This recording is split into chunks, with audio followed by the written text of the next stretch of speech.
Hey, what's up, guys? Welcome back to another episode. This is TITTH number 9. Take it to the hizzy fantasy football. I am Justin Bruni, your host.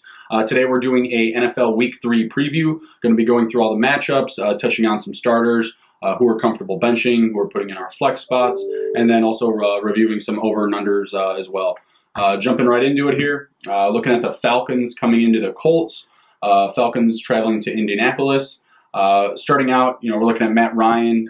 Definitely needs to clean up his passing game. Looked pretty solid at times last week against the Eagles on Sunday night, but at times, having the mistakes, throwing throwing the interceptions in the end zone, just really needs to clean it up. He does have the opportunity to do so against the Colts in what should be kind of a slower paced game, I'm thinking. But I think that Matt Ryan will have some opportunities to bust off for some big chunk plays. Obviously, you still see Ridley and Julio Jones performing very well there, but we do need some support for the run game to kind of balance things out so that they can play a slower, grind them out type of football game. So we're starting Matt Ryan for sure. I feel comfortable about it. The Colts defense may be a little bit inflated. They played well up against the Titans at home, but not so well up against the Chargers on the road. So I do see them kind of inflated from that home performance against the Titans, up against a team with Marcus Mariota at the quarterback position. You saw him play this past Thursday night, not very good, inconsistent, missing wide open guys. So their defense could be a little bit inflated from that game.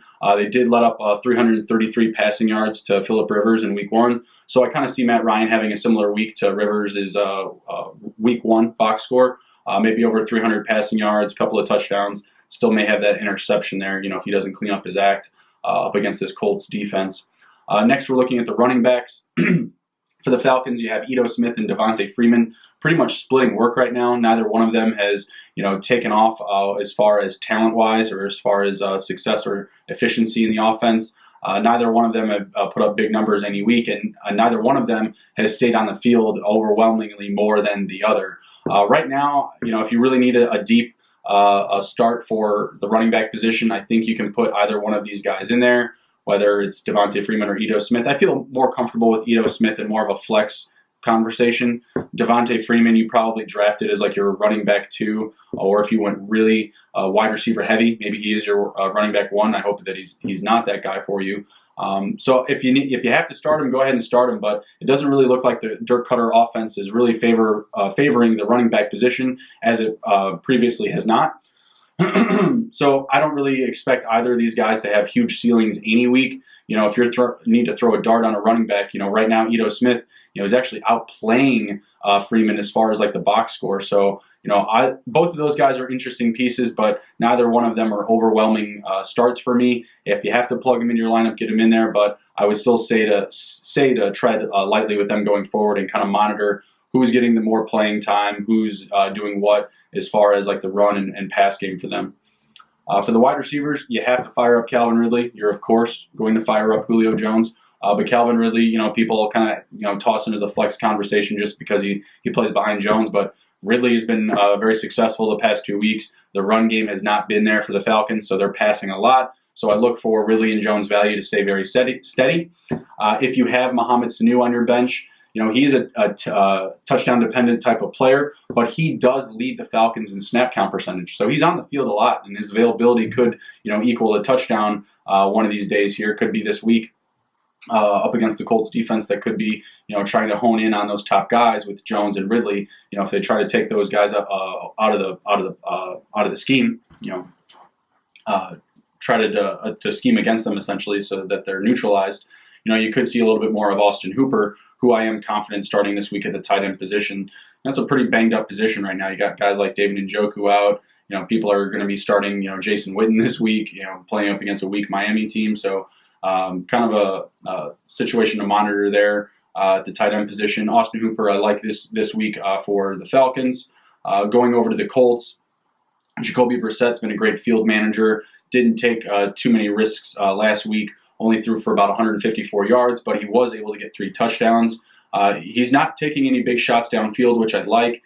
He's managing things very well in the short and intermediate game, working in T.Y. Hilton, mixing the targets around, and then balancing it all out with the run game. So he's a start this week. I think with the quarterback position as banged up as it is, having guys like Big Ben out, Drew Brees, Mason Rudolph and Teddy Bridgewater may not be, like your, most ideal options. I think Jacoby Brissett's a solid start this week, and he's got a couple of good matchups coming up on top of that, actually.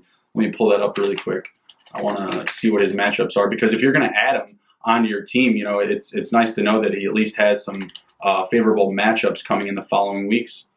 Let me pull it up here really quick. He's got Atlanta this week, Oakland next week, and then Kansas City before going into the bye. So those are some really good matchups to favor if you're, needing to pick up a quarterback like Jacoby Brissett. Maybe you lost Newton, maybe you lost Breeze, maybe you lost Big Ben, any of those guys. He's definitely a guy you can plug and play, versus like some of these rookie quarterbacks like, Mason Rudolph, or even a veteran guy like Teddy Bridgewater. There's some question marks around them. So I think Brissett's a solid start this week. Absolutely starting him in Superflex if you got him. So definitely plug him in your lineup there. Marlon Mack didn't practice until Friday. So you need to follow his status into Sunday if he's going to actually suit up. But I think it's safe to bench him. Based off of his health status at this time. He didn't practice until Friday. There really isn't any means or reason to rush him back into play. The team overall has been looking very strong. Jordan Wilkins showed some flash last week. He had like a 50-yard run last week, 80 yards total on like 5 carries. So I think they have enough trust in Wilkins and Nyheim Hines to kind of take care of things for at least a week and maybe rest Mack if they need to. I do think that he will suit up because he did practice Friday, but at the same time, not getting all that work in, sitting out a lot. The Colts, playing a pretty balanced game of football, not overworking any of their receivers, any of their running backs. Mack was a little bit slower last week, and they did include Wilkins more than they did in week 1. But I just think that was because Mack was lacking some efficiency. So, they just, gave Wilkins a shot, gave him a try, right? Fed him a little bit to rest Mack. So Wilkins and Nyheim Hines are the plays this week. I think Nyheim Hines is a much deeper play, and that's not someone that I'm rushing to get into my lineup. But I'll plug Jordan Wilkins if I got him. If I'm streaming some running backs or I got some guys banged up or whatever. If I need a guy, I think Wilkins will get some action this week. I think he's definitely a streamer you can look at if you haven't added him already.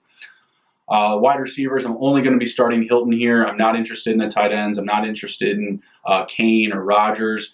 Brissett has just been cutting it up a little bit too much for me. 3 to 5 targets for the higher end guys like Hilton and maybe Ebron, and then only 2 to 4 targets for these guys like Rodgers and Kane. So not enough upside there for me in this matchup for Kane and Rodgers to be in my starting lineup.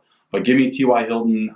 His playmaking ability and his skill set lends him a higher ceiling because he can catch fewer targets, but have those yards after catch that can really produce for him in fantasy. So give me T.Y. Hilton. I'm not touching any of the other receivers at this time.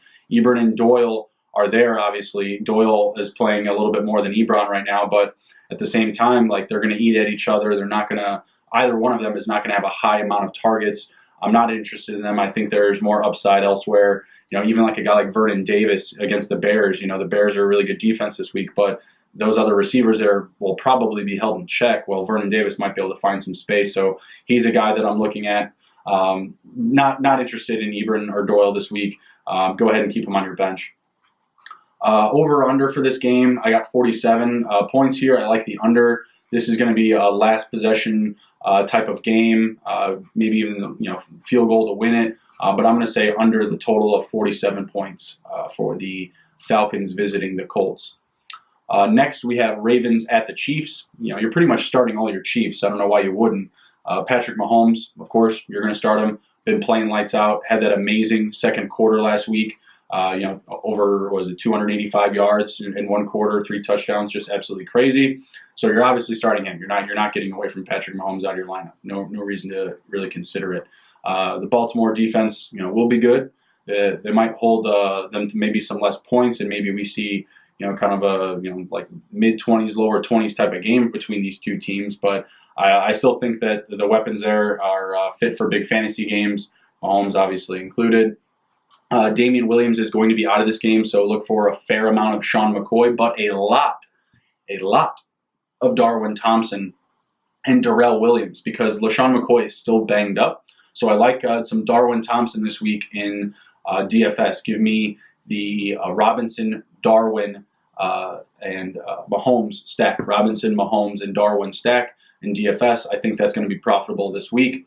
Darrell Williams could get mixed in some as well. But I think that his work will be limited behind Darwin, who will be the main guy behind McCoy, right? So look for a lot of Darwin, a good amount of McCoy still. He's banged up, but he is going to suit up. He got practices in on Thursday and Friday, so look for him still to play, but they're still going to manage his workload. This is why they brought him in there, is so that they can have depth at this position. And with Dame Williams already dealing, I believe it's with a hamstring injury, he's going to be out of this game. Didn't practice at all this week.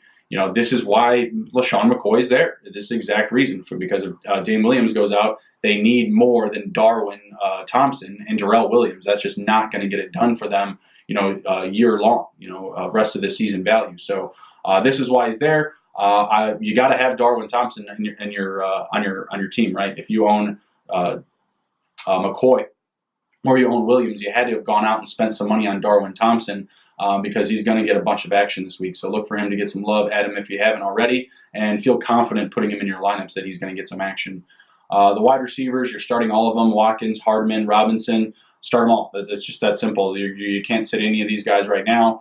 Hardman's stat line from last week, a little bit deceiving because he did have a long touchdown called back. He would have had 2 long touchdowns.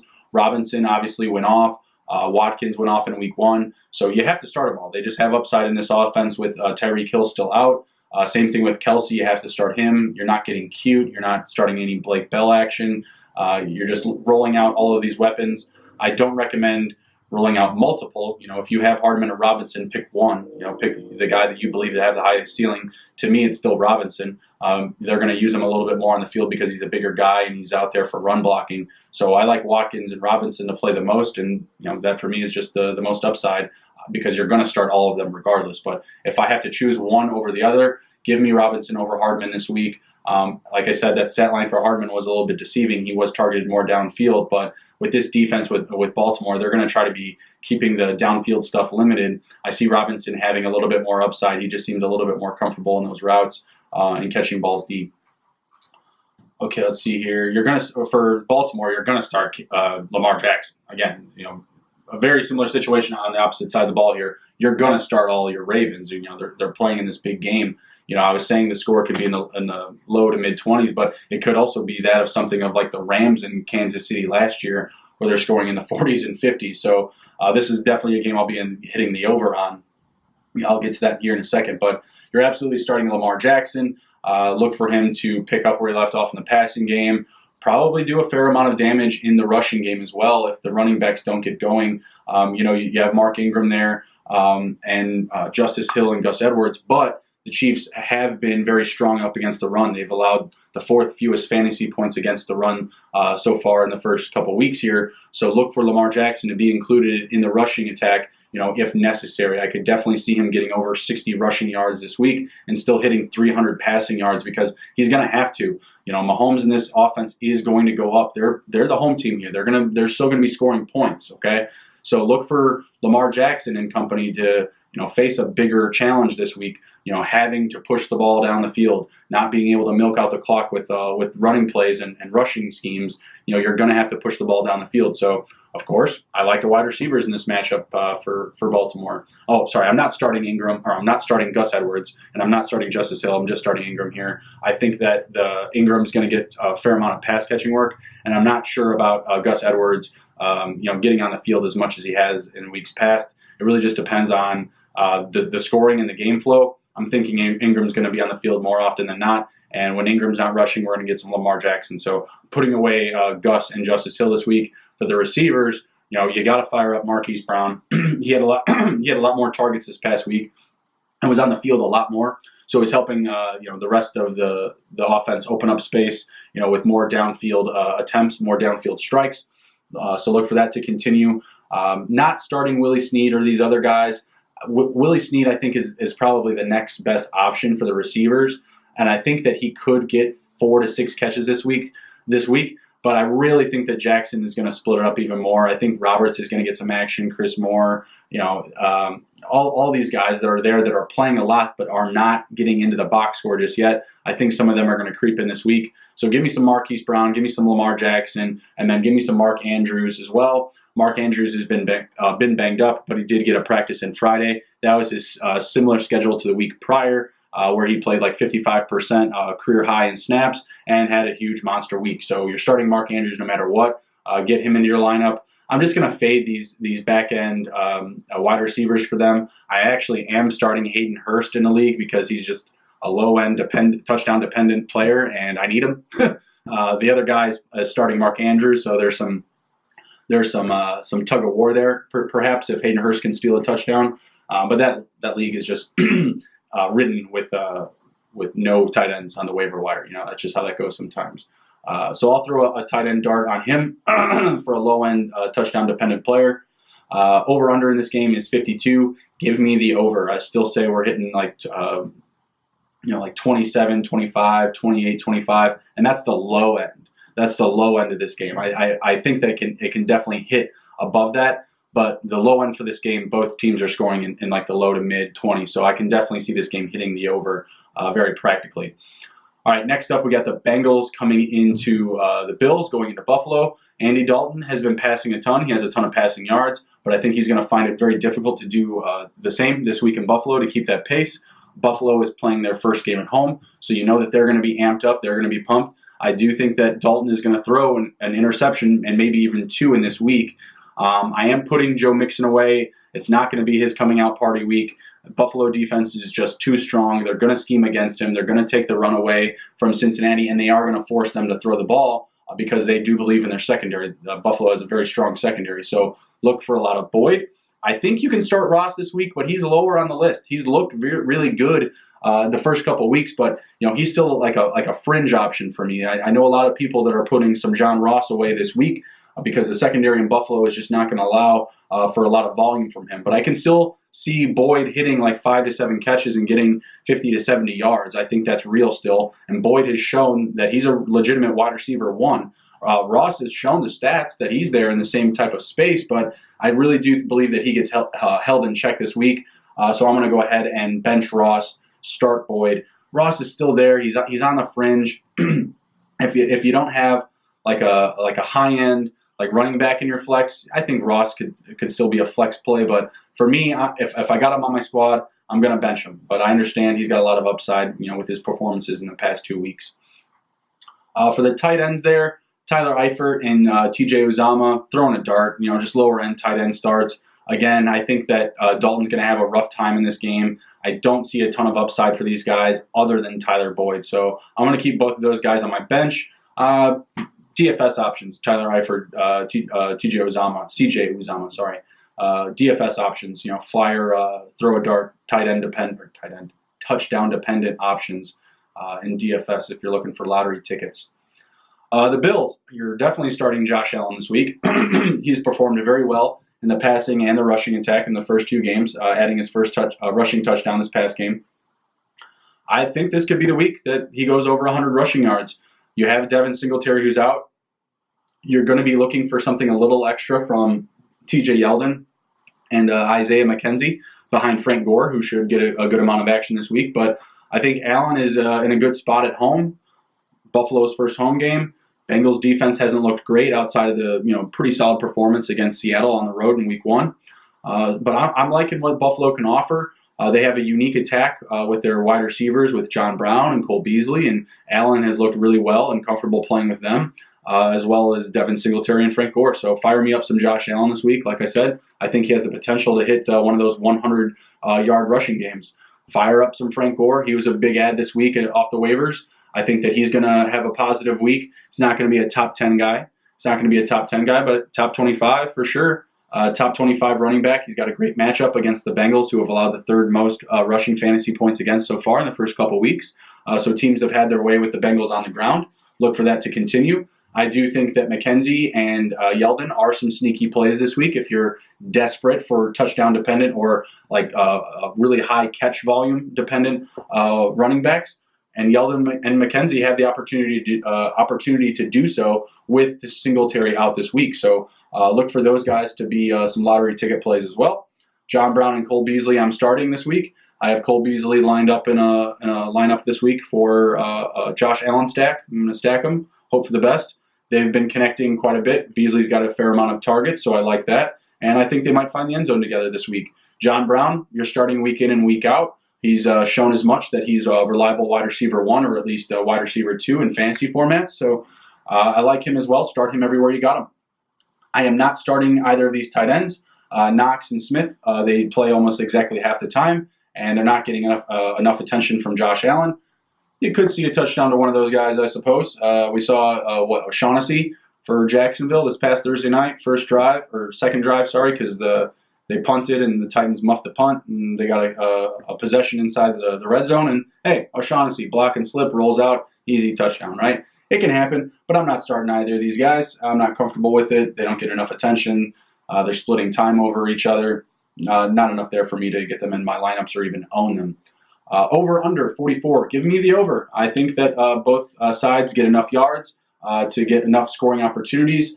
I'm not sure who's going to do it for the Bengals, who's going to get any of their touchdowns, but I can easily see the Bills scoring 30 points in this game, and I could easily still see the Bengals hitting, 10 to 13 points, like somewhere in that range. So if the Bills can just get a little bit more done on offense, I can definitely see this game hitting the over, and I like that. I like that reality. I think that, let me pull it up here.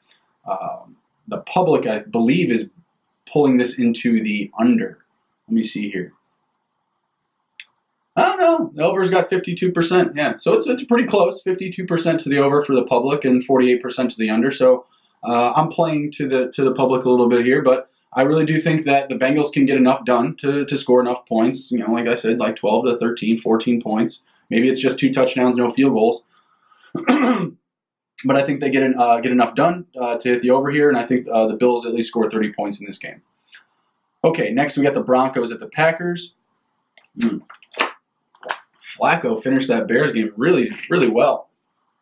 Was hitting all his marks, wound up having like 50 passing attempts. He needs to start this game against the Packers like he finished his last game, and if he can do so, then the Broncos offense should have more upside this week. But he's still not a guy that I'm willing to start. I do believe that the Packers defense is a little bit inflated. They played the Bears week 1, a team that's only scored 1 offensive touchdown in the first 2 weeks. Not great. Mitch Trubisky at quarterback, not over the top talent there. And then week 2 with the Vikings, Kirk Cousins week 1 had 10 passing attempts and 1 touchdown for like 98 yards. And then in the second week against the Packers, he had to do a lot more and, wasn't as consistent. So, their defense could be inflated, but I think that they will play well against the Broncos. They're really going to have to try and lock down the run. Freeman and Lindsey are going to split carries again, but Freeman and Lindsey looked great last week up against the Bears, getting some work done up against a very strong Chicago defense.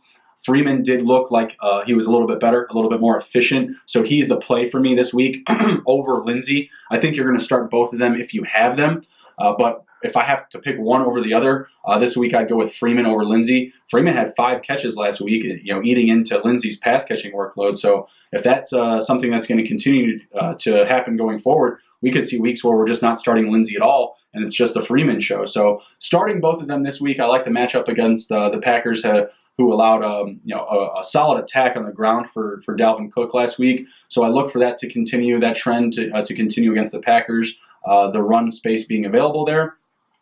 Going to go ahead and start Sutton. Okay, so you're definitely starting Rodgers at home here. He's looked pretty strong thus far, not making many mistakes, takes care of the ball, is able to find his guys deep downfield. He's found MVS, Allison, obviously connecting with Devontae Adams last week. So he's shown, that he can find all of his guys, even Jimmy Graham, that week 1 touchdown against the Bears. So all of these guys have been included into the offense. The tools around him are really starting to kind of pick up, with some consistency. Allison found the end zone last week. MVS still playing a lot more than Allison. We'll get to that here in a bit. But the tools around Rodgers have looked pretty strong thus far. So I think you can feel confident starting him this week. You may have another option to stream this week, with Rodgers. Maybe if you drafted like a Lamar Jackson and an Aaron Rodgers type of combination. If that's the case, you need to be putting Lamar Jackson in. He has a much higher ceiling this week up against like a Kansas City defense, right, versus a Broncos defense. Broncos defense hasn't been great, but they still played pretty well last week up against the Bears, limited them to their one touchdown. So I still like Vic Fangio and his defense, despite them not really having any sexy stats, no sacks, no interceptions to report on. But if you have some other matchups where the quarterback is just going to be, in a better spot, if he's playing at home, I'm trying to think of another example here.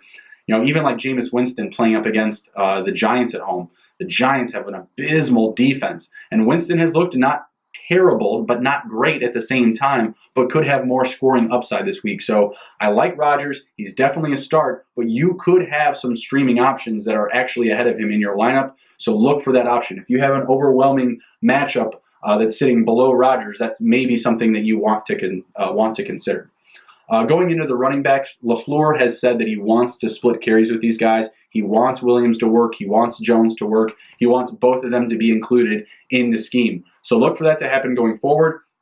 Jones had a strong week last week. I said that would happen. I think that he's going to kind of come back down to earth this week. I think that you are going to see more of a split. And up against this Broncos defense that can really clog up the middle, I think that Williams is going to be used a little bit more in the pass game, like we saw last week on his touchdown catch and run. So you can start both of them this week. I think they're both going to have enough of a workload to be fantasy relevant. But if you're putting a gun to my head, I actually like Williams a little bit more this week specifically. They're going to eat at each other back and forth from week to week. I think this is a week that Williams actually outperforms Aaron Jones. Starting Devontae Adams for sure. MVS and Allison is up for debate as whether you want to start or bench. I'm starting MVS. He's on the field quite a bit. Allison has some touchdown upside, right? You saw him get targeted in the red zone last week. He is a bigger body still. Well, actually, I think MVS might even be bigger. But regardless, Allison was targeted in the red zone. He's still coming out of the slot. We're still seeing the offense kind of develop. We're only 2 games in here. So this week, benching Allison, taking MVS in a flex spot if I can. I do think there is some upside for him this week. MVS wasn't used as much last week, so I think this is kind of a get-right game for him to kind of highlight and show that he's going to be a consistent wide receiver going forward. Playing as much as he is alongside Adams and having a guy like Rodgers throwing to him. Not starting Graham. He was out of practice until Friday, and I don't see the tight ends getting used a ton in this game. Graham is going to be a touchdown-dependent tight end play at best, so keep him on your bench this week. Wasn't healthy enough to play or practice, until Friday, so he is not someone that I'm targeting right now. Over under in this game is 43.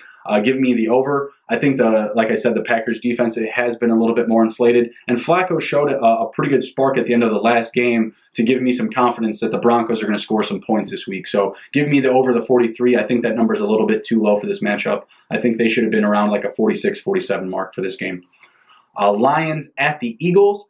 Give me some Matt Stafford in this game. Matt Stafford's been solid thus far, and the Eagles have allowed, I believe, the sixth most fantasy points against for the quarterback position. So I like the matchup this week for Stafford, and he has some good weapons around him. You got Kenny Golladay, you got Marvin Jones, Danny Amendola, Hockenson, Jesse James, Kerryon Johnson. They're bringing this Ty Johnson running back onto the field a little bit more after they cut C.J. Anderson.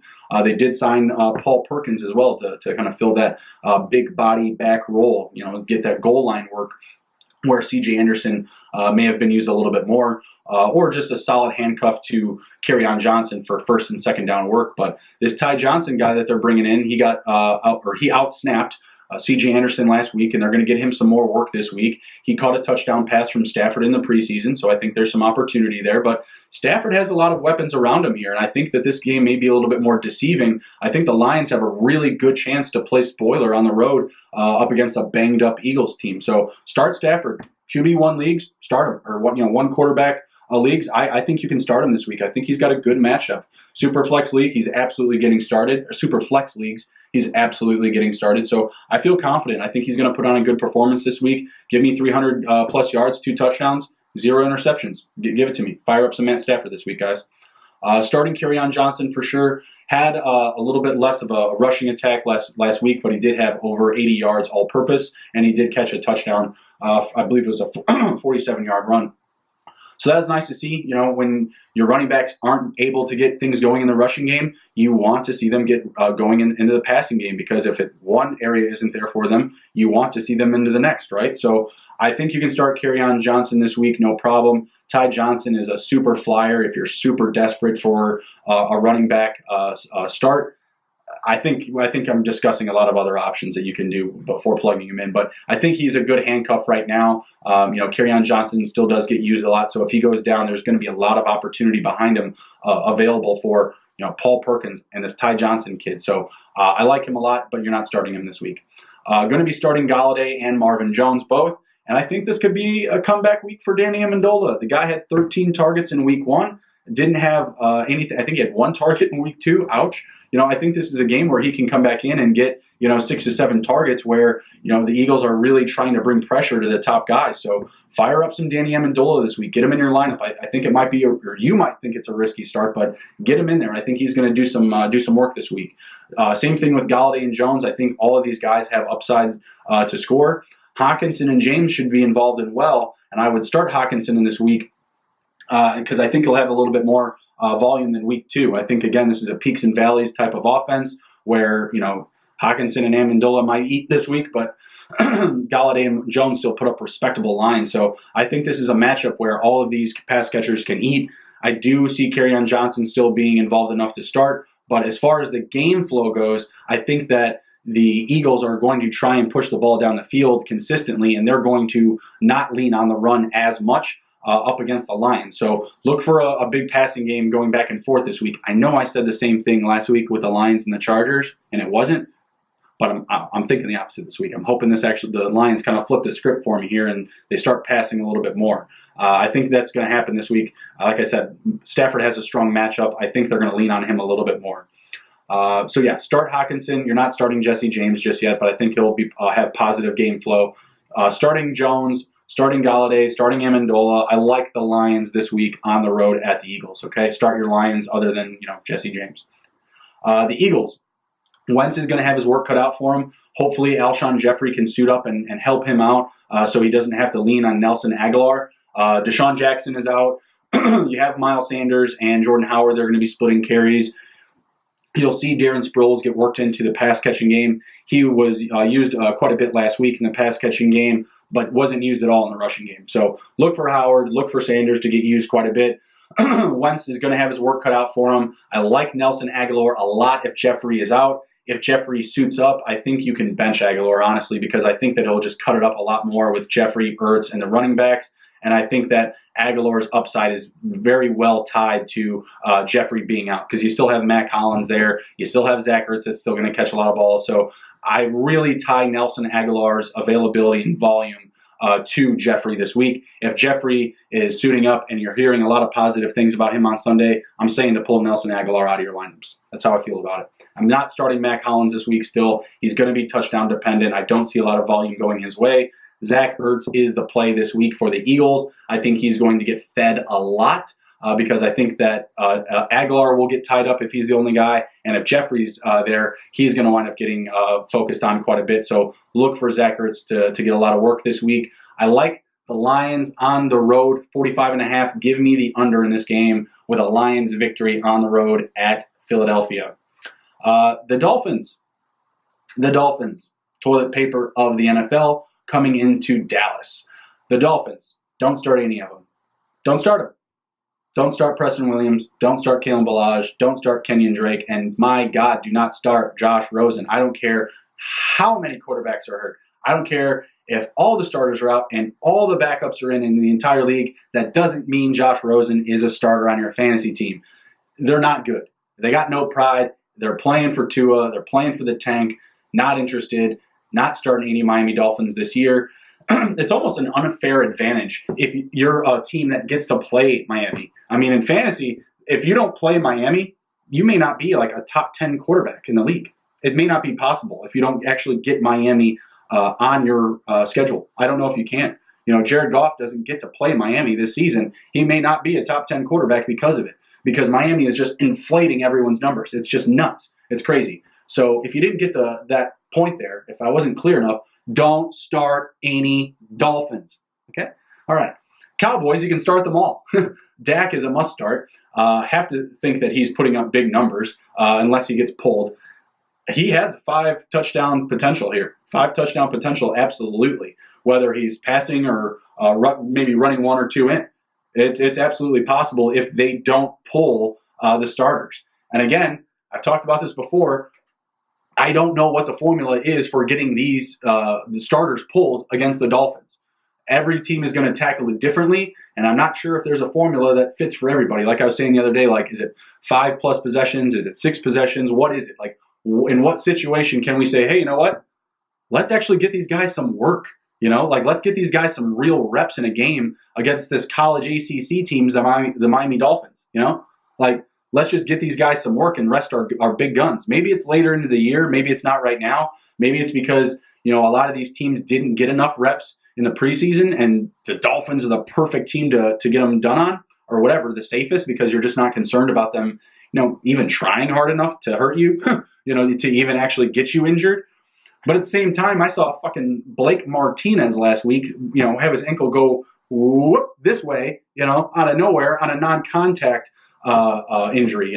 He looks like he's going to suit up this week. The guy's, Superman out there. His ankle, bending in half, and then, I guess he even went back into the game. But you know what I mean? Like, with this Dolphins team, you just don't know what to expect as far as, how bad they can actually be. I don't think we've even seen the worst of them yet, because we haven't passed the trade deadline. We could go another week with, guys requesting trades perhaps off this team. I really think they should trade Fitzpatrick.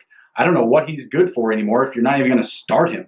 Again, maybe he was like selling Kool-Aid in the locker room, getting everybody on board with the tank, but you ain't doing that if you ain't the leader, if you ain't the guy that everybody's listening to in the huddle. So I'm not sure what usage or reason he has to be there other than sit down and make money. There's a lot of teams that need quarterbacks right now. I think that he should be on the move, but we'll see what happens there. All right, back to the Cowboys. Sorry for my Dolphins rants. They're just no pride. Pisses me off. You're starting Zeke. I think you can start Tony Pollard this week as well. I don't think they're going to overwork Zeke if they don't have to. If he scores a couple of touchdowns in the first half and they're up big, I don't see really any reason to play him in the second half. They just gave him all that money. You can't have him getting hurt in a game like this. So I like Zeke. You got to start him. Again, we're not sure what's going to happen if these guys get pulled or if they're fed all game. If Zeke is fed all game, he's going to have a monster week. You're starting Amari Cooper. You're starting Randall Cobb with, Michael Gallup out of the lineup. And I think you're starting Devin Smith. Devin Smith was the big deep downfield target for them last week. As Michael Gallup went out. Cobb has been more of a blanket or a shield to the blitz for Dak. So I still see him getting a good amount of work, early on, right? Because I still think that the Dolphins will, do they blitz? Maybe I don't watch enough of their games. I should probably look that up. That'd be a good stat to see. Are the Dolphins blitzing, or do they just drop back and stand around? Regardless, I still believe that Smith and Cobb will have good and reliable days. They should be reliable fantasy starters this week. Get them in your lineups. If you don't own Devin Smith yet, you need to go do so, or go and add him, whatever. You need to get him on your roster because he's going to have value this week, and he could have value going forward in this offense as you've seen Michael Gallup gets used. He's more of the deep downfield threat. Randall Cobb is cleaning up everything in underneath and shielding Dak from blitzes and acting as more of a safety blanket. You got to start Jason Witten and Blake Jarwin this week if you're desperate for tight ends. If you need a tight end, these are the best touchdown-dependent tight end starts this week. Yes, they may not catch 6 to 7 balls or more, but it's very, very likely that these guys score a touchdown in the red zone this week. The red zone targets will go to these guys. I'm telling you, inside the 5, the touchdown targets will go to these guys. They are not going to put Amari Cooper out there because Amari Cooper isn't good for blocking. All right, they're going to put a strong run front up out there with Witten and Jarwin out there, and they're going to fake a run or whatever. They're going to run, get stuffed, or run, get stuffed, and then run a play-action play, and it's Witten and Jarwin in the end zone. Give me a touchdown for one of those guys this week. The over-under in this game is 47, and I am taking the under because the Dolphins won't score a touchdown. People are telling me, oh, the Cowboys are bad against the run. I don't care. how bad they are against the run. I don't care. They won't score a touchdown this week. The Dolphins won't do it. I should tell a bookie about it. I don't know why I'm telling you guys, but the Dolphins aren't going to do it. Such an annoying team. Jets at New England. Speaking of 20-point spreads, I'm not starting Falk in this game. He went 20 for 25 at the end of the Monday night game. He was able to find Crowder. He was able to find Anderson, and he threw the ball a lot to Le'Veon Bell. Le'Veon Bell is the only start that I got for the Jets this week.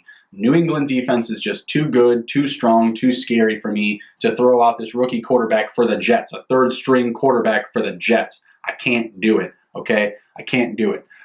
I expect a lot of Le'Veon Bell, should catch a lot of balls. I hope he gets 30 touches again. I got him on a couple of spots, so I hope he gets 30 touches. He had 31 last week. I hope he gets worked in a lot, but I'm not starting Anderson. I'm not starting Crowder. None of the Jets tight ends. No, thank you.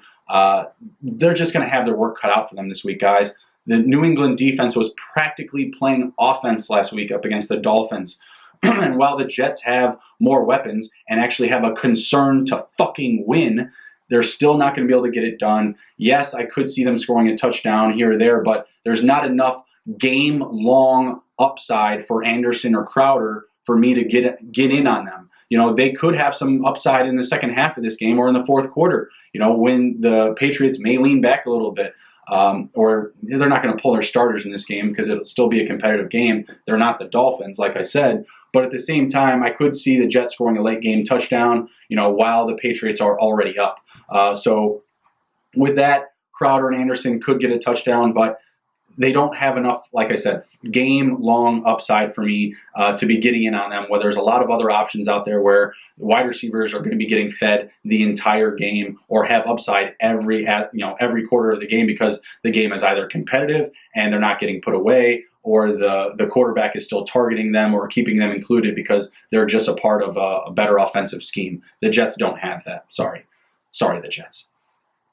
The Patriots, you're starting Tom Brady, as always, right? He's healthy. He's off the injury report. He's good to go. Start him up. Fire him up. Get all of you some Tom Brady. All of you get some Tom Brady. Sorry. Starting Sony Michel for sure. He should get leaned on once they get ahead as well. Has 36 carries through 2 games. I like his volume thus far. James White has more upside with Antonio Brown leaving, of course. Sorry, I didn't mention Antonio Brown is left. He's a piece of shit. We don't need to talk about him every 5 minutes. But Antonio Brown is gone, so expect more upside for James White in the passing game. Same for Burkhead as well. He was used a little bit less because you saw Antonio Brown, getting another 8 targets, getting more time on the field, and they had, Gordon. They had Gordon, Brown, Dorsett, and Endelman out there, and they're not running too many, 4 wide receiver sets, without Brown in the lineup. So look for things to come back down to the targets that we saw in week 1 with Burkhead, with White, with Gordon playing well. Same thing with Endelman. Endelman will have a higher share too. So yeah, I'm firing up this week. Michelle, James White, Rex Burkhead if you absolutely need to. I think Burkhead could get a good amount of second half action if they're up by quite a bit. And he gets used in the run and pass game. He has 153 all-purpose yards through 2 games. It's nothing to sneeze at if you're Rex Burkhead. So fire him up in some deep flex, some double flex formats, if you're hurting for a running back. Gordon and Edelman ceilings, like I said, are back to the roof with Antonio Brown getting out of town, getting cut. Dorsett is a sneaky option this week in DFS. I think that he could be someone that you could rely on for some steady scoring in DFS in the second half. Similar to the Rex Burkhead situation, if the Patriots do get up by a lot of points, and maybe their defense isn't scoring as many points either, so their offense is coming back onto the field a little bit more. Last week with the Patriots, I think they scored 3 touchdowns. That kept the Miami Dolphins offense on the team a lot, or on the field a lot. Sorry, and that won't happen this week. The Patriots will play a little bit more offense or have more possession time this week. The over/under for this game is 43. Like I said, give me the over, because like I said, the Jets can score a late touchdown or 2. I think 43 is too low a number for the Patriots. I think that they're going to score 34 plus points, 34, 35 plus points for sure in this game. These teams don't like each other, okay, guys? I do believe that Belichick is going to run up the score again. Belichick kind of showed us from the 16-0 year. That year they did not take their foot off the gas pedal whatsoever. They were driving everyone into the ground.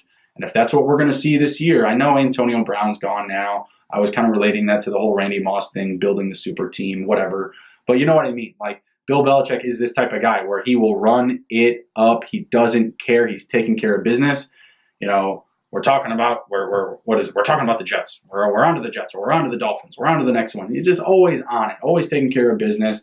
Doesn't give a shit about the optics of any situation. If you ask him, hey, is it Tuesday? He says, hey, we're talking about the Jets. I'm not talking about Tuesday, okay? We're talking about the Jets. So expect the Patriots to run up the score, and like I said, Jets get a late game touchdown or two. So give me the over 43 points in this game. Okay, Raiders traveling to Minnesota, going to the Vikings. Not a good-looking matchup for Oakland. Derek Carr, not a safe start for me. Jacobs is banged up. Tyrell Williams is banged up. Both of those guys are off the injury reports, but, man, not comfortable at all. Tyrell Williams dealing with a hip pointer injury. Jacobs dealing with a groin injury and lost 10 pounds this week and was still practicing. I'm very concerned about the Raiders. I'm very concerned. I have Jacobs right now in a starting spot, but I am going to wait until Sunday before I, really feel comfortable keeping him there. I have some options, and I hope you guys do as well, because I think that's how you should handle the situation right now. He's off the injury report. Wait till you hear all the information about him. They're going to keep talking about him as we get closer to Sunday, how he's feeling, feels even better, this and that, some pregame interview talk, all that good stuff. So wait till you hear all of that information. I have him in my starting lineup right now, but I may still pull him because, again, super weird situation. You're dealing with a groin injury. You lose 10 pounds. You're still practicing. I just don't know. Derek Carr, I'm keeping on my bench. I'm not putting him in any lineups, super flex or one quarterback leagues. Either way, he's staying on the bench for me. The secondary in Minnesota, too strong, playing at Minnesota. You saw how they were able to bottle up Julio Jones in week 1. I'm not putting any money on Tyrell Williams.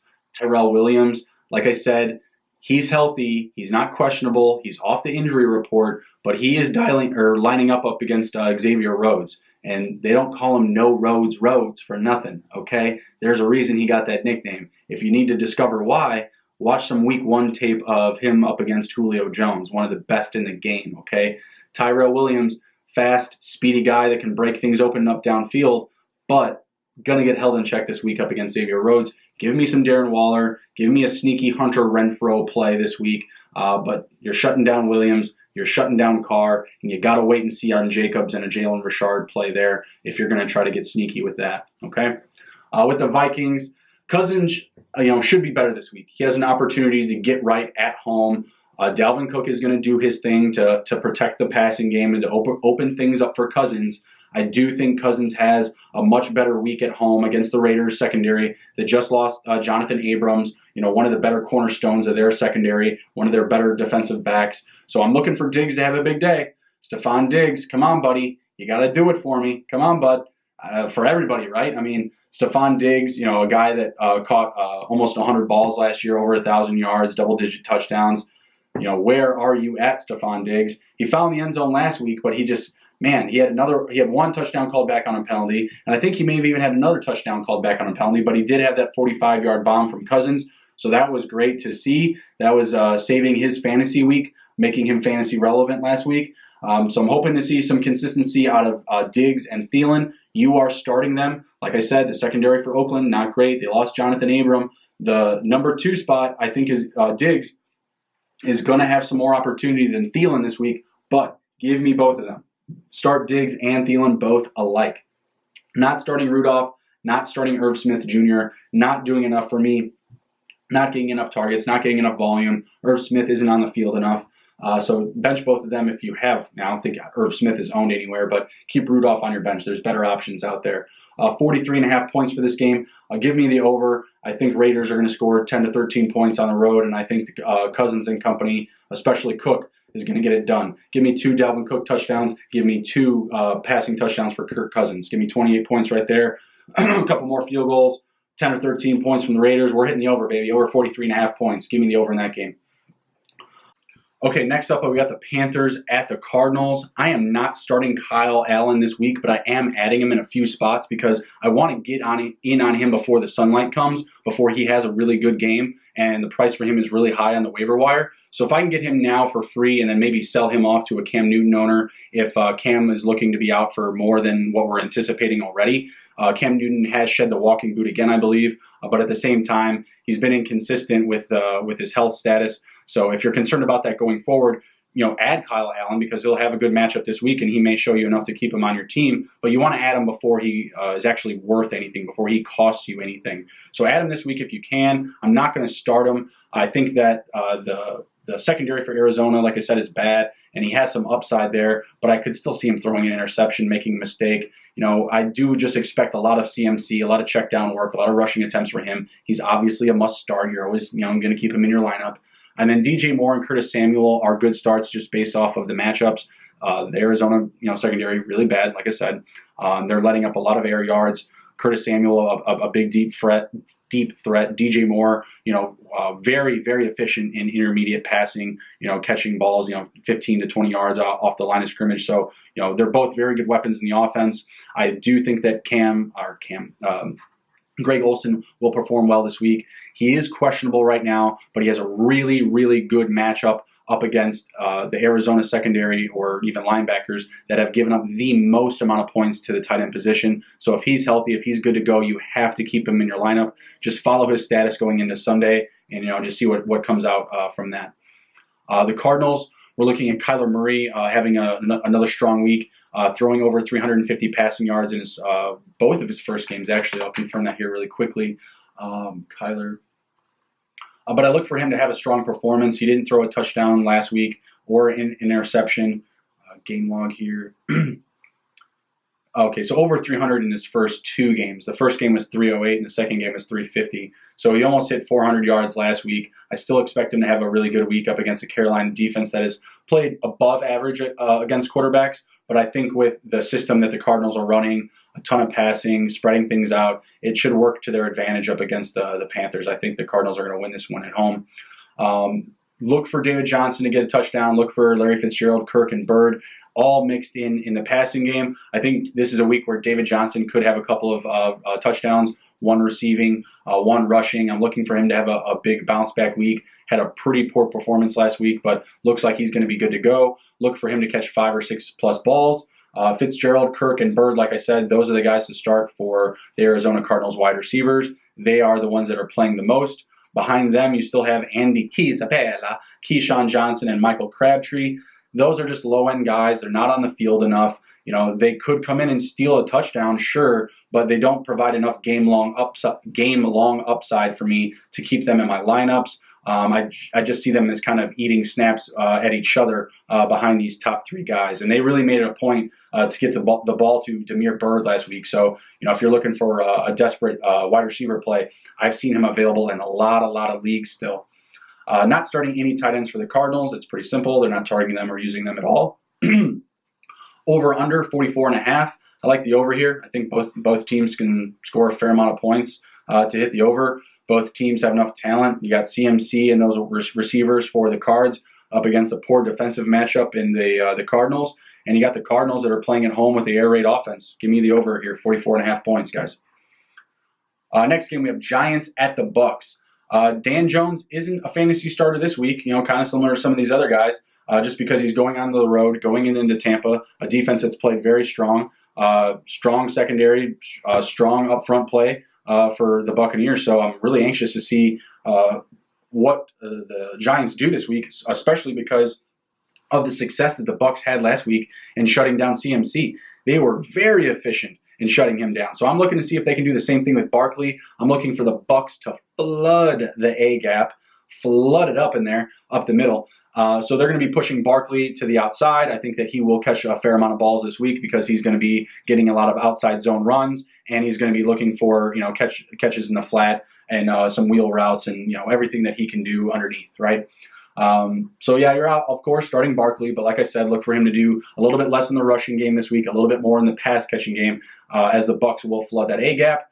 Sterling Shepard is back for the Giants. I am only starting Shepard and Ingram as far as pass catchers go for the Giants.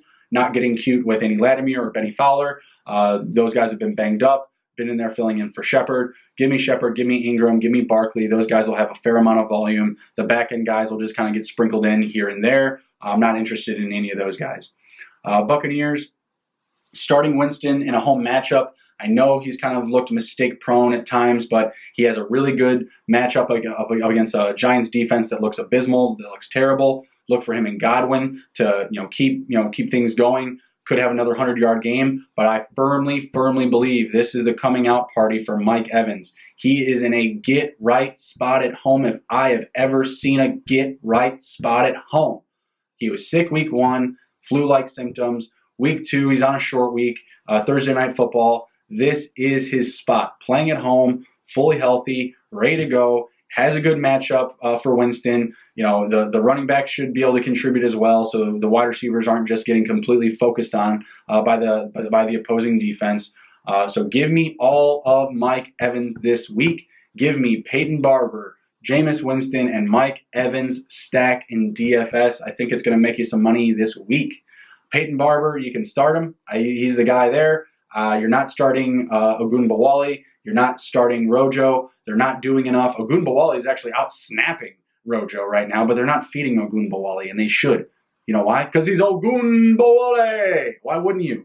With someone with that name, don't you want to just be screaming that name in the locker room, putting him on your shoulders? Like, imagine if Rudy was Ogunbowale. Ogunbowale. That'd be the greatest story ever, and even a better movie, because Rudy's the Colonel now. I love that commercial. Sorry. So you're starting Mike Evans, you're starting Godwin, and I think that O.J. Howard, comes back to earth as well. He's in a get right up week as well, playing at home up against the weak defense of the Giants, and the Giants are historically very, very bad up against the tight end position in the past 2 years. So I do think that O.J. Howard will have a good week. As Bruce Arians said about O.J. Howard specifically, the balls, they will come. As they tend to do, always, right? But Arians made a point to note that Howard will get more action, specifically saying that the balls will come. Over under 48 points, just barely hits the under in this game. I think there's still going to be a fair amount of scoring. I think this total is a little bit too high based off of the Barkley effect. Barkley's still there. He can score a couple of touchdowns. I think that's why this line is so high. I think we're looking at like the 45, 46. I think we're just going to hit the under on this one. 48 points. Give me the under on that game. Texans at the Chargers. You have to start Deshaun Watson. You have to. We love Deshaun Watson as fans, but Bill O'Brien and the Texans, they just must fucking hate him because they're not trying to protect him. They can't do anything to protect him. He got sacked another 4 times last week. That, to me, is the storyline going forward until I see anything different from the Texans. Can they protect Deshaun Watson? Because if they can't, kiss your playoff hopes goodbye. Just kiss them goodbye. You're done. You're dead in the water, all right, if you can't protect your quarterback.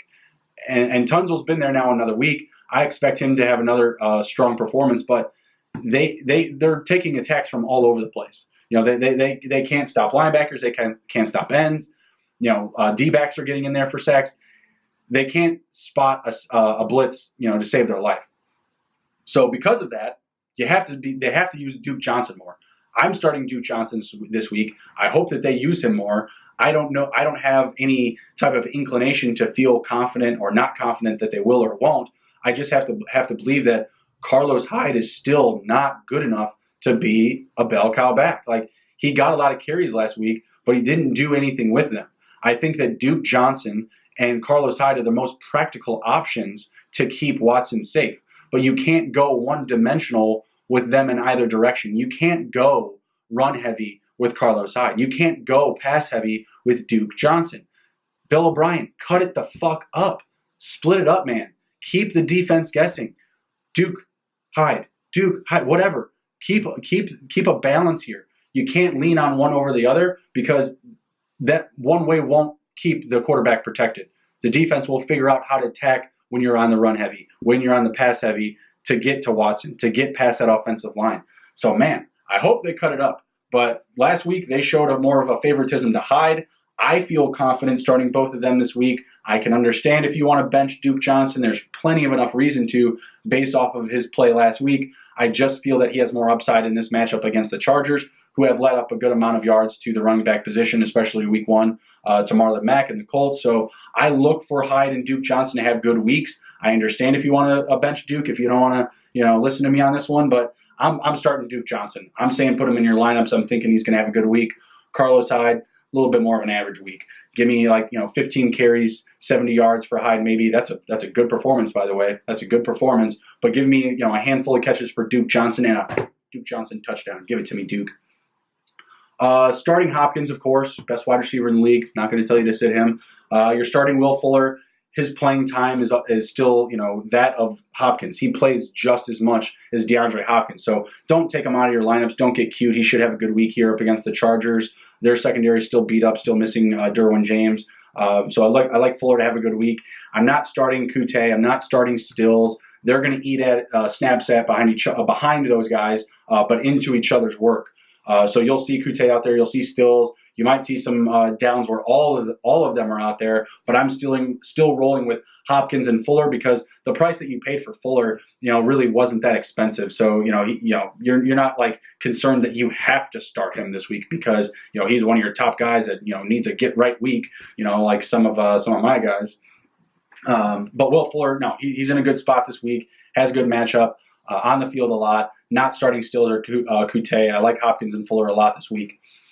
For the Chargers, we got Rivers set for, speak of it, a get-right week at home. Less than average showing in Detroit, but with Mike Williams a little bit more healthy, Keenan Allen, should have a little bit more efficiency this week. He had a lot of targets, but couldn't secure as much efficiency last week in the high volume share. But he should have a better week this week. He was questionable, but he looks like he's good to go. Mike Williams looks like he's healthy. I do think that it's going to be a good week for Eckler, and I'm expecting the Justin Jackson first touchdown of the year. They've been using Eckler a lot. I think that Jackson's going to get some love this week in the red zone. I think Eckler can still find the end zone, get a touchdown, but I think Justin Jackson finds the end zone this week. He's been getting a fair amount of usage still 7 to 9 carries, over 50 yards a game. So they're still using him, and he has a role in the offense. So I'm looking for him to get a touchdown this week. Eckler's still going to get used in the pass game quite a bit, but look for both of them to find pay dirt this Sunday. I look for Rivers still to be able to throw 2 touchdowns as well. I'm looking at this to be a higher scoring game. Again, Detroit and the Chargers. Don't do it to me, okay? I expected both of you to have high scoring games last week. This week, let's go. Come on. Back to it for both of you, okay? Back to the well with the scoring all the damn points. Keenan Allen firing him up. Mike Williams firing him up. No Virgil Green. No Travis Benjamin. No Jeremy Davis. None of that for me. Not getting cute with those guys. Starting the big dogs. Keenan Allen getting a ton of volume share in the targets. Mike Williams, I think, could catch a touchdown this week. And I think Eckler is going to get that other passing touchdown. No passing touchdown this week for Allen. 48.5 points. Give me the over in a potentially high-scoring game. Don't do it to me, Chargers. Fuckers, don't you do it.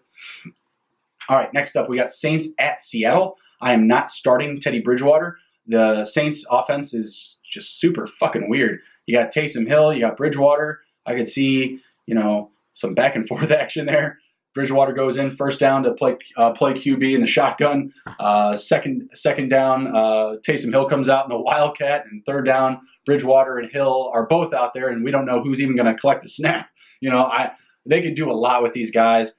Bridgewater showed that he's competent. He always has been. He's a pretty good field manager, not someone that you're overly excited about starting this week, though. I wouldn't start him if you added him. I think that the Seattle defense is going to put off a good showing at home. You're starting Kamara, you're starting Mike Thomas, but these other guys, I don't know if they have the same type of ceiling with Bridgewater at quarterback. And, they're putting Taysom Hill at wide receiver. They're going to let him play quarterback. For all I know, they could let him run the ball. They could let him, throw to Kamara in the flat. I have no idea. So I'm not starting Bridgewater. This is not a game that I'm really favoring for the Saints. You have to start Mike Thomas. I'm not starting Jared Cook. I'm not starting Ted Ginn. I think you have to start Latavius Murray just based on the fact that the run game should get more focus. He should have more opportunity because, Kamara is a piece in their offense that they don't want to overuse. They've never given Kamara 30 carries, and that's out of good reason because they want to limit him and they want to protect him. They want him to have a bountiful career, a bountiful and healthy career. That's what they want out of Kamara. So they really try to focus on managing his workload, and that's why Latavius Murray is there to begin with. That's why Mark Ingram was still there when they had Kamara. So look for Murray to have a fair amount of action as well. Look for Kamara to get used a good amount, still getting his 15 to 18 touches, but the quarterbacks and the pass catchers, guys, super rough here. Bridgewater, bench. Hill, if he's somehow on a team, bench him. Otherwise, don't add him just yet. Unless they give Taysom Hill a tight end or a wide receiver position designation, I'm getting him. If they give him any other position, I'm picking me up some Taysom Hill. If that's the case, I don't give a shit. They just use him. I don't get it. I actually like him a ton as a football player. What was it? I don't know if it was last week. No, it was week 1. He caught a touchdown, and then like the very next 3 and out, he's running down a punt or something. Like he catches a touchdown, he's running down punts, he's playing quarterback, he's working out of the Wildcat. What's not to like? I mean, that's a football player, guys. I mean, come on. That's some great stuff there as far as just like watching football. Obviously not related to fantasy, but that's some good shit. Taysom Hill, do your thing, bro. Next up, we got Seahawks starting Russell Wilson, of course, right? Carves up defenses every week. Just is the standard at the quarterback position for me. Not going to bench him really any week unless he's just on like a really bad matchup and all of his weapons are gone.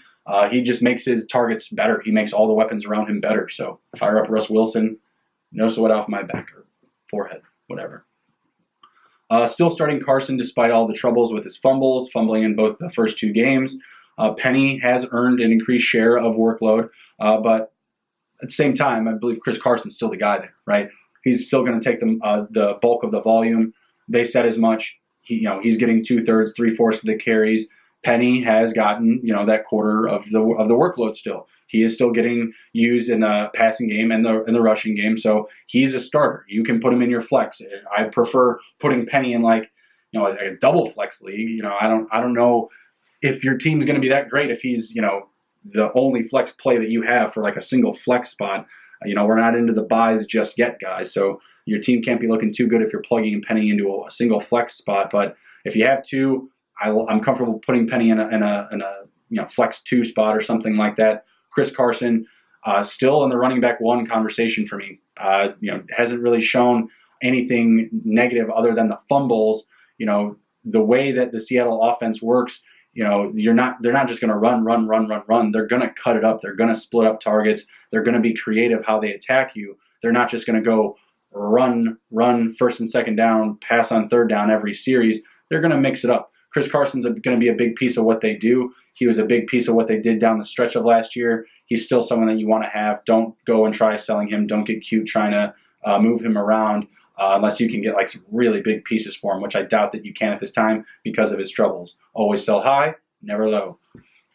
Wide receivers, I'm starting Lockett, Metcalf. Give me some Will Disley as well. Lockett has came out last week. Disley as well, both having solid performances. Metcalf has been pretty solid. I believe he has over 170 yards in the first 2 games. Had the touchdown catch last week. People were writing him off during the preseason and training camp. He's looked good thus far. Looks like a pretty reliable option for Russ Wilson.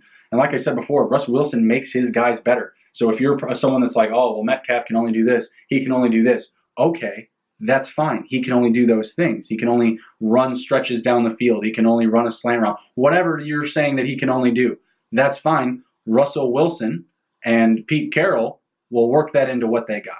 They will, because Russell Wilson can put the ball wherever the fuck he wants. I'm sorry. He can put the ball wherever he wants in the field at any time. He's just one of those guys. The deep stuff, if you ask him to put it in a garbage can 90 yards away, he's not Patrick Mahomes, okay? I get that. He's not going to make that throw. But at the same time, moving targets, rolling out of the pocket, making the passes out of the pocket and inside the pocket, there's no other standard other than Russ Wilson. So look for Disley and Lockett to follow up strong week 2 performances and throw Metcalf in there. I think he can get another touchdown this week. Over under 44.5. Give me the Birds with a win at home with a slow drip attack. Mixing in the pass game, but really kind of going run heavy this week and taking the ball away from the Saints at home. Steelers at 49ers. I'm not trusting Rudolph yet either. Kind of seeing this theme, right, guys? I'm not starting the rookies just yet. I think if there was a rookie to start, he may be the one. He did look really good last week. He threw the one interception, but that wasn't his fault. That's all on Dante Moncrief. Literally like volleyball setting that shit to the defensive backs. Crazy, right? I don't understand that. Whatever. That's all right. Deontay Johnson took his starting spot, so you don't have to worry about Dante Moncrief anymore. But Rudolph could have a respectable game, but I just see the 49ers defense, playing really well at home. You got a rookie, or not rookie actually, because he's been in the league a couple of years. But getting his first career start on the road, going to the West Coast, I don't like it. I think the Niners can take care of business at home. I think Rudolph is going to throw a touchdown, 2 interceptions. Going to wait and see on him going forward. I tried to get him in a super flex league because of the quarterbacks that did come out. He was the one that I liked the most last week, so I did put in a big bid on him. So yeah, Rudolph has some skill, some raw talent. He has Connor there that should be good to go this week. He missed practice most of the week, but did practice Thursday and Friday at full capacity. He says he's good to go. The Steelers kind of seemed to have a different tone about him. They seemed more concerned than Connor was. So I trust the player, because the player's not going to, overpromise the fans anything. You don't want to go out there and overpromise that you're going to do well when you can't do well. You can't, So I like for Connor as a starter, you can go ahead and feel confident putting him in the lineup this week. They're talking about putting Juju Smith-Schuster into the slot.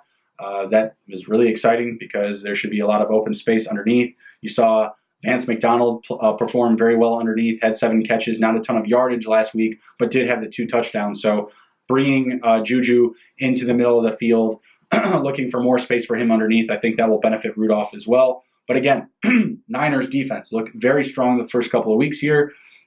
Had a very strong performance up against the Bucs week 1 on the road. That was great. So I look for them to have a strong game again against the Steelers here. I'm starting Vance McDonald. Kind of alluding to his performance last week, had a good showing, the 7 catches, the 2 touchdowns, not a ton of yardage, but again, that just highlights, him targeting guys underneath, looking for pass catchers in space in the intermediate and short stuff. So for the 49ers, we got Garoppolo. He should have a really good week. He was someone that I was not as high on coming into the season, but in the past few weeks, he's really shown his value. So I think that we can, or at least myself, because I was maybe the only person that was talking up some Nick Mullins, like, hey, we need some Nick Mullins action. Nah, Garoppolo's getting it done. He's doing his thing, especially with the running game performing so well. You got Breida and Mostert, really rolling things along for them. Jeff Wilson coming in, stealing a couple of touchdowns. Yeah, that sucks for Breida and Mostert. That would have really blown up their days if they had another touchdown. Mostert did have a receiving touchdown. Would have nice to have a touchdown for Breida. He had a 100-yard rushing game.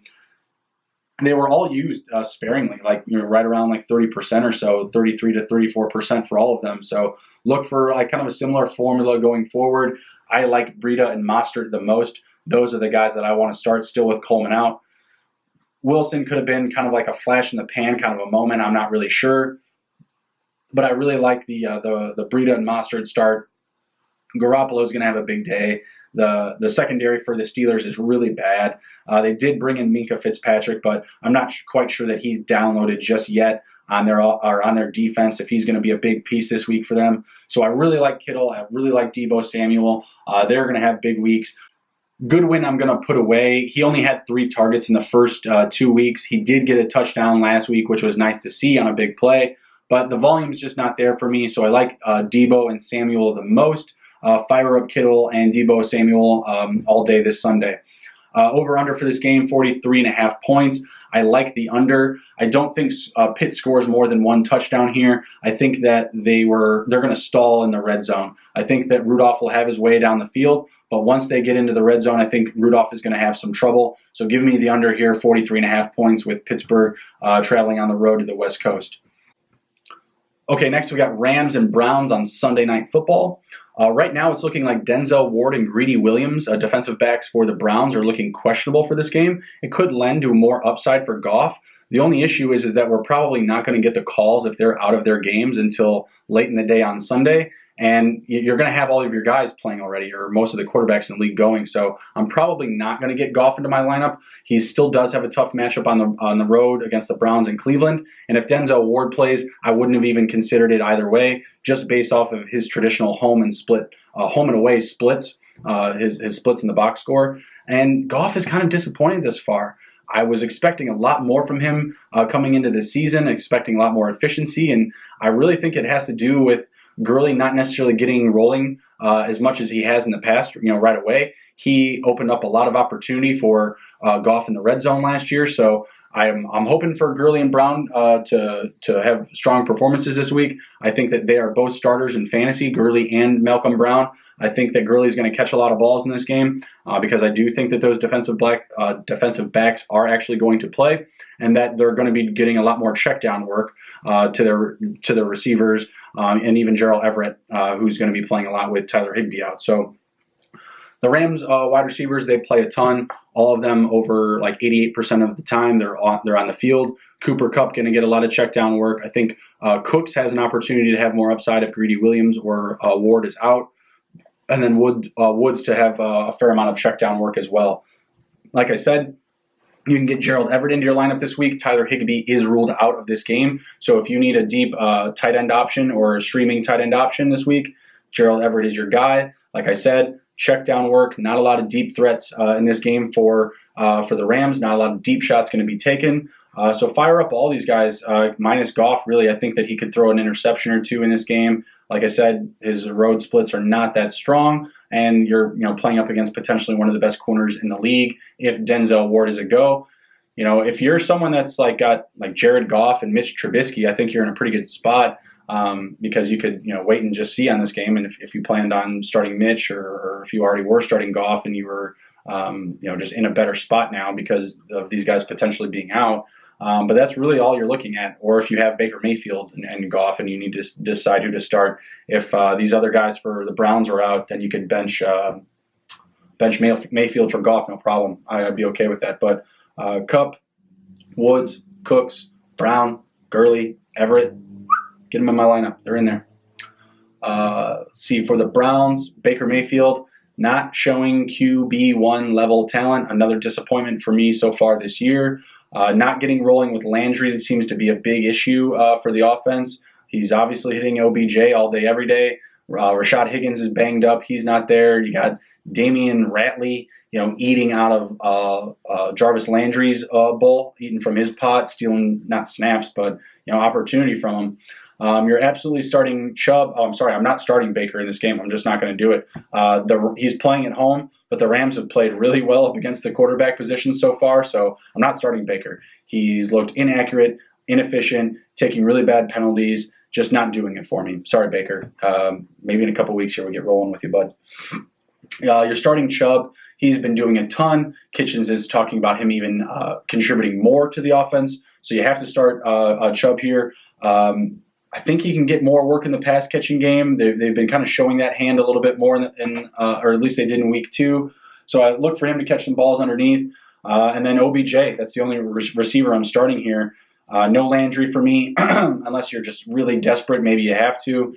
He does have some upside. Obviously still playing behind OBJ, and defense is focusing in on him. But Mayfield just hasn't shown me anything. He hasn't shown me enough to give me confidence to start Landry. I may have to in a couple of spots, but I don't like it. I think Landry's a bench candidate this week. You have David Njoku going to IR, not starting Demetrius Harris. I'm just not really in on the Browns this week up against a Rams defense that has played actually very well on the road. They're a sneaky road team. Look out for them this week. I think that they do have a chance to win this game, the Rams. The over-under in this game is 47.5. Definitely under. It's a way too high of a number in my opinion. Give me like a 42-44 in this game. With the Rams with an upset on the road against the Browns. All right, finally, Monday Night Football, Bears at Redskins. I'll be there. I know you already know.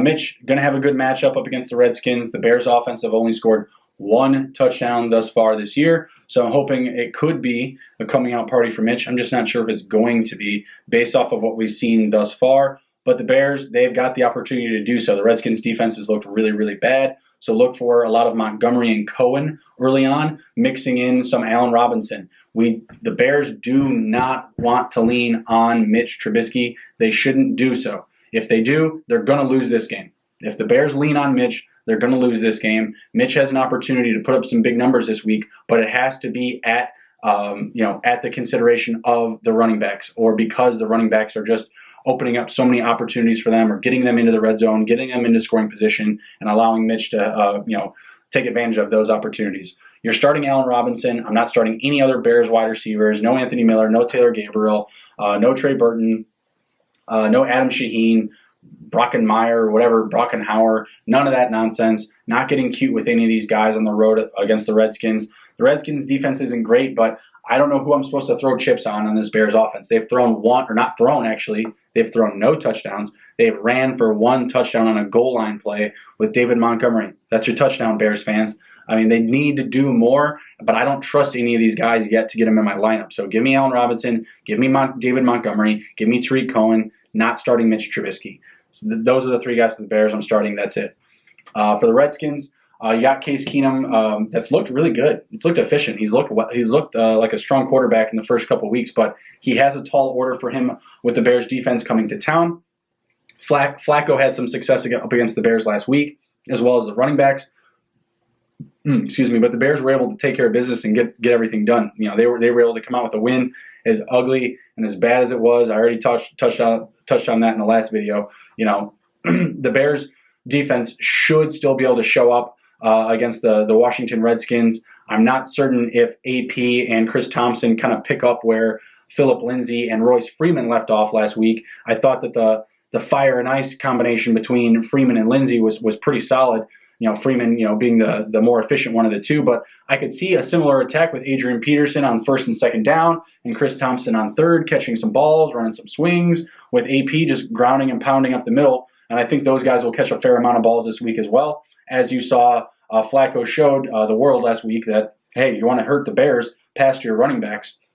I believe he had, 8 or 9 total catches by his running backs, 10 maybe even. So look for Case Keenum to do something of the similar, and look for the Redskins to use Adrian Peterson and Chris Thompson similar to how Freeman and Lindsay were used last week up against the Bears. I'm not starting any of the Redskins pass catchers. Vernon Davis is probably the only one that I would, but right now I actually own him, and I do have him on my bench for, I believe, Greg Olsen. So if Greg Olsen isn't going to go, I'll start me up some Vernon Davis. I think that's a similar situation, how you guys should be handling this situation.